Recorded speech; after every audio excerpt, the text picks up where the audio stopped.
मुल्क का मतलब है देश और फ़िज़ा का मतलब है माहौल। यहाँ पर या इस सेंटेंस में फ़िज़ा का अर्थ है माहौल, वातावरण। और गुनूदगी का एग्जैक्ट मीनिंग क्या? गुनूदगी का मतलब है हल्की हल्की नींद होती है ना, हल्की हल्की नींद, कहते हैं ना आँखों में गुनूदगी है उसकी, मतलब नींद आई हुई है, नींद आ रही है, सोया भी नहीं है लेकिन सोया सा है। तो गुनूदगी, हल्की नींद, आँखों में नींद भरी होना, उसे कहते हैं गुनूदगी की हालत।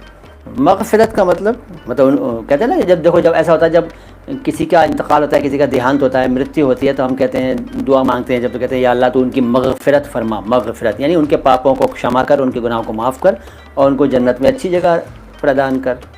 ठीक है, गुनाहों को उनको माफ़ कर दे और उनका हिसाब लेना जो है वो आसान कर देना। ऐसा इस सेंस में इस शब्द का इस्तेमाल करते हैं।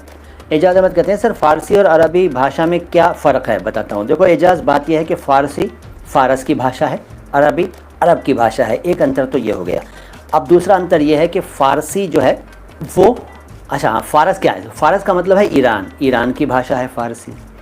और अरबी बता दिया, अरब की भाषा, अरब कंट्रीज़ की भाषा है। अच्छा, कुरान शरीफ जो है वो अरबी में लिखा हुआ है और फ़ारसी में और बहुत सारी पुस्तकें हैं। लेकिन ये आपको बताना चाहूँगा कि आप जितने भी शब्द बोलते हैं, जब आप बात करते हैं ना, आपका मतलब आप सब लोग, आप चाहे कोई भी है, मैं सबसे कह रहा हूँ, आप लोग जब मुंह खोलते हैं और कुछ बोलते हैं तो हर सेंटेंस में कम से कम एक शब्द ज़रूर निकल जाता है एवरेज फ़ारसी का। यानी कि हम लोग जितनी भी बातें करते हैं, चाहे हम उसको हिंदी बोलना कह रहे हों, चाहे हम उसको उर्दू बोलना कह रहे हों, जब भी हम बोलते हैं तो अपनी बातचीत के दौरान अनेक फ़ारसी और अरबी के शब्द बोल देते हैं, तुर्की के भी कुछ शब्द हम बोलते हैं। तो ये हुई बात फ़ारसी और अरबी की। अब वर्णमाला की बात करूं तो कुछ अक्षर जो हैं वो, कुछ साउंड्स जो हैं वो फ़ारसी में नहीं होते, फ़ारसी में होते हैं, अरबी में नहीं होते। जैसे च प ग, ये फ़ारसी में तो होते हैं साउंड्स, अरबी में नहीं होते।